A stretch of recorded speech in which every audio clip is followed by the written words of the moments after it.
चंद्रशेखर जी, आपके कार्यक्रम के पहले आपको धमकियां दी गई थी। ये भीड़ नहीं है, मेरा परिवार आशीर्वाद देने आया, पैसे लेके आया, कर्मी में खड़ा है।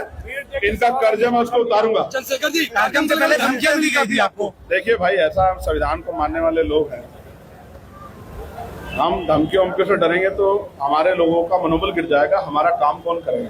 रात को पोस्टर जला, वो अब पोस्टर जला दें, गोली चला दें, पत्थर चला दें जैसे आज चला, इन सब चीजों से वो हमारे ऊपर नहीं, उत्तर प्रदेश की कानून व्यवस्था पे सवालिया निशान खड़ा कर रहे हैं।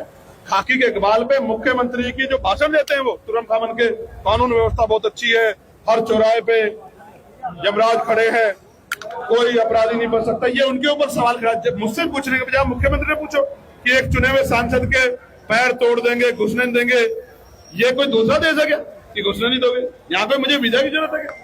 यूपीएससी परीक्षा में पंडित शब्द पर बड़ा विवाद मचा हुआ है। भाजपा के ब्राह्मण, आप मुझे बताओ, ये पेपर का जो निरीक्षण है, ये जो निगरानी है सरकार के नेतृत्व में हो रहा है नहीं हो रहा बताओ?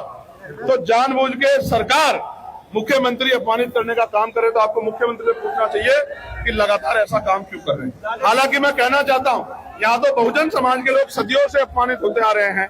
वो अपमान शायद अपमान नहीं दिखता, सवाल अपमान हो जाता है, लेकिन यहाँ तो बहुजन समाज के लोगों की बहन बेटियों के साथ उत्तर प्रदेश में जुड़ जाती है, कोई पूछने वाला नहीं।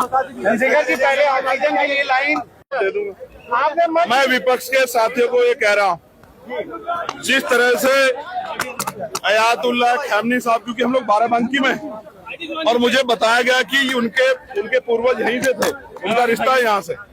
जिस तरह एक लीडर ने डरने की बजाय समझौता करने के बाद शहादत को एक्सेप्ट किया, मैं विपक्ष के लोगों से कह रहा हूं कि वो भाजपा से डरे ना, हमारे साथ आ जाएं।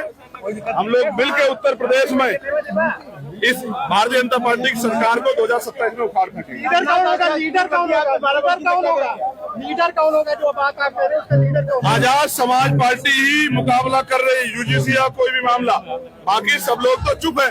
तो आजाद समाज पार्टी नेतृत्व करेगी और कौन नेतृत्व कर सकता है? मुझे बताओ।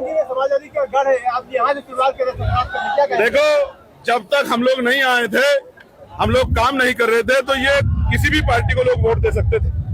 अब आजाद समाज पार्टी काशीराम काम कर रही है, तो जैसे नगीना में हमने 5 विधानसभाओं में, लोकसभा की 5 विधानसभाओं में भारतीय जनता पार्टी को धूल चटाने का काम किया, ऐसे ही पूरे उत्तर प्रदेश में भाईचारा बना के हम लोग भारतीय जनता पार्टी के इस जुन जाति की सरकार को हटाने का काम करेंगे। 2027 में क्या समाजवादी पार्टी और कांग्रेस से मिलकर चुनाव लड़ेंगे? अब ये फैसला प्रदेश अध्यक्ष जी खड़े हैं, उनका निर्णय आप लोग बात कर लेना। मेरा काम तो ये है कि मैं जब जब ये मुझे बुलाएंगे, गली मोहल्ले क्षेत्र में मैं जा जाके पार्टी के लिए काम करूंगा। चंद्रशेखर जी, कांग्रेस कह रही है काशीराम जी हमारे हैं, समाजवादी पार्टी कह रही है हमारे, बसपा कह रही है हमारे। देखिए, महापुरुष किसी जाति के नहीं होते, किसी पार्टी के नहीं होते जब वो नहीं रहते।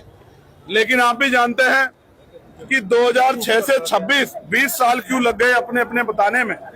हालांकि ये भी सच है कि जब से आजाद समाज पार्टी काशीराम ने मोर्चा संभाला है, जब से गांव-गांव जाके माननीय काशीराम साहब के सिद्धांतों को बहुजन समाज बनाने के लिए घर घर तक पहुंचाने का काम किया है, तब से ही काशीराम साहब मेरे हैं, मेरे की होड़ लगी है।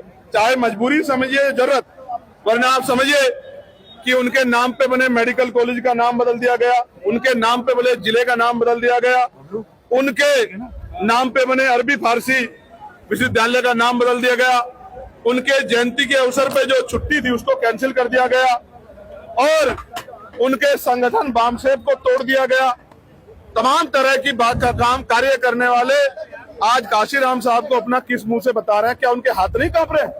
काशीराम साहब को माला चढ़ाते हुए जिन्होंने काशीराम साहब का भर के अपमान किया, नुकसान किया उनके आंदोलन का, आज वो काशीराम साहब को अपनाने की बात कर रहे हैं। ये आजाद समाज पार्टी का बढ़ता हुआ प्रभाव है कि विरोधियों को भी आज काशीराम साहब के सामने नतमस्तक होना पड़ रहा है।